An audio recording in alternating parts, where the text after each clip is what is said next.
ಮಾಧುರ್ಯ ಭರಿತ ಧ್ವನಿಯಿಂದಲೇ ಕೋಟ್ಯಾಂತರ ಕನ್ನಡಿಗರ ಹೃದಯದಲ್ಲಿ ಶಾಶ್ವತ ಸ್ಥಾನವನ್ನ ಗಿಟ್ಟಿಸಿಕೊಂಡಿರುವಂತ ದಕ್ಷಿಣ ಭಾರತದ ಗಾನ ಕೋಗಿಲೆ ಎಸ್ ಜಾನಕಿ ಇಂದು ಪಂಚಭೂತಗಳಲ್ಲಿ ಲೀನವಾಗಿದ್ದಾರೆ.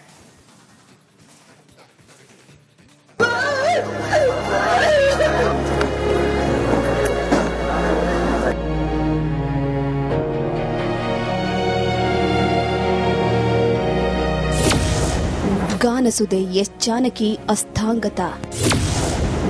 ಮೈಸೂರಿನಲ್ಲಿ ಜಾನಕಿ ಅಂತ್ಯಕ್ರಿಯೆ.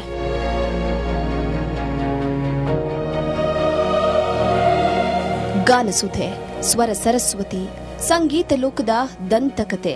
ದಕ್ಷಿಣ ಭಾರತದ ಗಾನ ಕೋಗಿಲೆ ಎಸ್ ಜಾನಕಿ ಇನ್ನಿಲ್ಲ. ಸಂಗೀತ ಸರಸ್ವತಿ ಜಾನಕಿ ಇಂದು ನಮ್ಮನ್ನೆಲ್ಲ ಅಗಲಿ ಇಹಲೋಕವನ್ನ ತ್ಯಜಿಸಿ ಪಂಚಭೂತಗಳಲ್ಲಿ ಲೀನವಾಗಿದ್ದಾರೆ.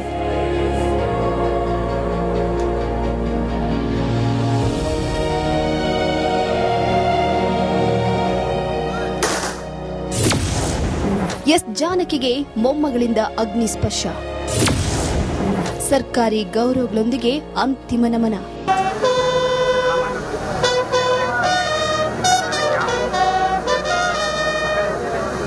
ವಯೋಸಹಜ ಕಾಯಿಲೆಯಿಂದ ಬಳಲ್ತಾ ಇದ್ದ ಎಸ್ ಜಾನಕಿ ಮೈಸೂರಿನ ಅಪೋಲೋ ಆಸ್ಪತ್ರೆಯಲ್ಲಿ ಕೊನೆಯುಸಿರನ್ನ ಎಳೆದಿದ್ದಾರೆ.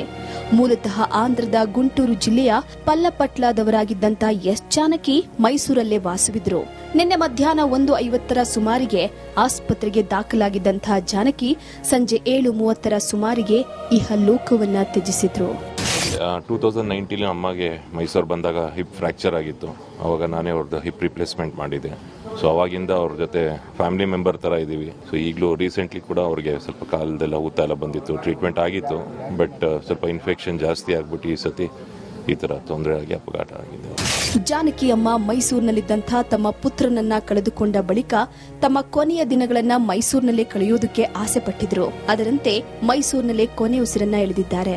ಅದೇ ನಮ್ಮ ಮೈಸೂರಲ್ಲೇ ನನ್ನ ಮಗನೂ ಇಲ್ಲೇ ಹೋಗಿರೋದು, ನಾನು ಮೈಸೂರಲ್ಲೇ ಹೋಗ್ಬೇಕು ಅಂತ ಮಾಡಿದ್ವಿ. ಅವ್ರ ಮಗ ತೀರೋಗಿ ದಿವಸನೇ ಹೇಳ್ಬಿಟ್ರು, ನಾನು ಎಲ್ಲೂ ಹೋಗಲ್ಲ, ಇನ್ನು ಇದೇ ಮೈಸೂರಲ್ಲೇ ಇರ್ತೀನಿ, ನಾನು ನಿಮ್ಮ ಬುಟ್ಟಿ ಎಲ್ಲೂ ಹೋಗಲ್ಲ. ಮೈಸೂರು ಮಹಾರಾಜ ಕಾಲೇಜಿನಲ್ಲಿ ಜಾನಕಿಗೆ ಅಂತಿಮ ದರ್ಶನಕ್ಕೆ ವ್ಯವಸ್ಥೆಯನ್ನ ಮಾಡಲಾಗಿತ್ತು. ಸಂಗೀತ ಲೋಕದ ದಿಗ್ಗಜರು, ಚಿತ್ರರಂಗದ ಕಲಾವಿದರು ಹಾಗೂ ರಾಜಕೀಯ ಗಣ್ಯರು ಅಂತಿಮ ನಮನವನ್ನ ಸಲ್ಲಿಸಿದ್ರು. ಜಾನಕಮ್ಮ ಇಲ್ಲದೇ ಇದ್ರು ಅವರ ಧ್ವನಿ ಯಾವಾಗಲೂ ಜೀವಂತವಾಗಿರುತ್ತೆ. ಅವರ ಹಾಡುಗಳು, ಅವರ ನುಡಿಗಳು, ಅವರು ಮಾಡ್ತಿದ್ದ ಕಾನ್ಸರ್ಟ್ಗಳು, ಅಂದರೆ ಪ್ರೋಗ್ರಾಮ್ಗಳೆಲ್ಲ ಮಾಡಬೇಕಾದ್ರೆ ಅವರು SPB ಅವ್ರ ಜೊತೆ ಆಗಲಿ, PV ಶ್ರೀನಿವಾಸ್ ಅವ್ರ ಜೊತೆ ಆಗಲಿ, ಅಥವಾ ಸುಶೀಲಮ್ಮ ಅವ್ರ ಜೊತೆಯಲ್ಲಾಗಲಿ, ವಾಣಿ ಜಯರಾಮ್ ಅವ್ರ ಜೊತೆಯಲ್ಲಾಗಲಿ ಅವ್ರ ಪ್ರೋಗ್ರಾಮ್ಗಳು ಕೊಟ್ಟಾಗ ಆ ಪ್ರೋಗ್ರಾಮಲ್ಲಿ ಅವ್ರು ನಡ್ಕೊಳ್ತಾ ಇದ್ದಿದ್ದ ರೀತಿಯೆಲ್ಲನೂ ನಮ್ಗೆ ಅನ್ನಿಸ್ತಾ ಇದ್ದಿದ್ದು ಏನಪ್ಪ ಅಂತಂದರೆ, ನಾವು ಎಷ್ಟು ಸೀರಿಯಸ್ ಆಗಿ ಅವನ್ನ ನೋಡ್ತಿದ್ರು, ಅವ್ರು ಅಷ್ಟೇ ವಿಟ್ಟಿಯಾಗಿದ್ರು, ಅಷ್ಟೇ ಖುಷಿಯಾಗಿ ಹಾಡ್ತಿದ್ರು. ಹಾಡುವಂಥ ಕೋಗಿಲೆ ಯಾವತ್ತು ವಾಯ್ಸ್ ನಿಲ್ಲಿಸ್ತೋ ಆವತ್ತೇ ಅವರು ತನ್ನ ಜೀವನ ಇಷ್ಟೇ ಅಂತ ಅಂದ್ಕೊಂಡಿರ್ತಾರೆ. ಇವತ್ತು ನಮ್ಮ ಮುಂದೆ ದೇಹದಲ್ಲಿ ಅವರು ತೀರ್ಕೊಂಡಿರ್ಬೋದು, ಆದರೆ ಇಡೀ ಭಾರತದಲ್ಲಿ ಇಂಥ ಒಬ್ಬ ಗಾಯಕರು ಇಲ್ಲ. ಅದರಿಂದಾಗಿ ಅವರ ಆತ್ಮಕ್ಕೆ ದೇವರು ಶಾಂತಿ ಕೊಟ್ಟರೆ.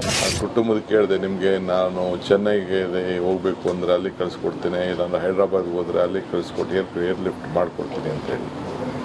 ಅವರಿಲ್ಲ, ನಮ್ಮ ಅಜ್ಜಿದು ಕೊನೆ ಆಸೆ ಮೈಸೂರಿನಲ್ಲೇ ಇರಬೇಕು ಅಂತೇಳಿ ಇಲ್ಲಿಗೆ ಬಂದರು ಅವರು ಅಂತೇಳಿ. ನಾವು ಕೂಡ ಕರ್ನಾಟಕ ರಾಜ್ಯೋತ್ಸವ ಪ್ರಶಸ್ತಿಯನ್ನು ಕೂಡ ಕೊಟ್ಟು ಅವ್ರಿಗೆ ಗೌರವವನ್ನು ಸಲ್ಲಿಸಿದ್ದೇವೆ. ಮೈಸೂರಿನ HD ಕೋಟೆಯ ಕಣಿಯನಹುಂಡಿಯ ಫಾರ್ಮ್ ಹೌಸ್ನಲ್ಲಿ ತೆಲುಗು ಬ್ರಾಹ್ಮಣ ಸಂಪ್ರದಾಯದಂತೆ ಅಂತ್ಯಕ್ರಿಯೆ ನಡೆಸಲಾಯಿತು. ಮೊಮ್ಮಗಳು ಅಪ್ಸರಾ ಅಂತಿಮ ವಿಧಿವಿಧಾನವನ್ನು ನೆರವೇರಿಸಿದ್ರು. ಈ ವೇಳೆ ರಾಜ್ಯ ಸರ್ಕಾರದಿಂದ ಸಕಲ ಸರ್ಕಾರಿ ಗೌರವವನ್ನು ಸಲ್ಲಿಸಲಾಯಿತು.